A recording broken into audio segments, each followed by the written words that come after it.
د افغانستان د جبهه مقاومت ډلې مشر احمد مسعود وایي نور موږ له طالبانو سره هیڅ کار نه لرو ځکه له موږ سره هیڅ هیواد ونه درېدو.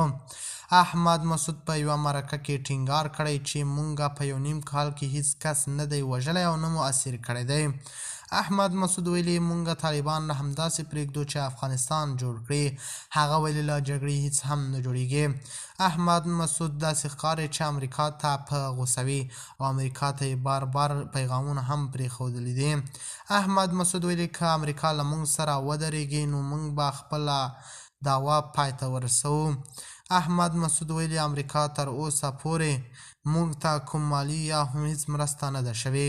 هغه ویلي د امریکا ټولې مرستې طالبانو ته ورروانې دي.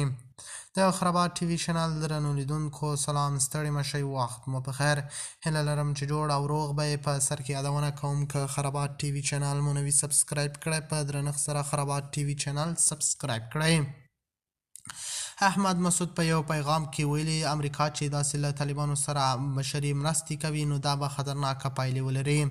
نوموړی د مرکې په یوه بله برخه کې ټینګار کړی چې د بهرني جنګیالي افغانستان ته د روزنې لپاره راځي او بیا وځي. مسعود زیاته کړه موږ نه پوهیږو چې بهرني جنګیالي چیرته ځي. د مقاومت د جبهې مشر ویلي دی چې پر افغانستان د طالبانو د واک له ترلاسه کولو وروسته هغه غوره ګڼله چې په هیواد کې د دغې ډلې پر ضد د ملي پاڅون لپاره ووژل شي. د ښاغلي مسعود په وینا مقاومت جبهې په تیر یو نیم کال کې هیڅ یو تن وژلی او اسیر کړی نه دی. د یادونې وړ ده چې د امریکا د استازو مجلس تر دې مخکې هغه طرحه تصویب کړې وه چې د طالبانو تر ولکې لاندې افغانستان ته د امریکا تر هر بنسټ د پیسو د ایستلو مخه نیسي. د خرابات ټي وي چینل درنو لیدونکو دا و زموږ د دې مهال چمتو کړی خبر. د نورو خبرونو لپاره خرابات ټي وي چینل په درنښت سره سبسکرایب کړئ. د الله په امان تر بیا خیر چارې.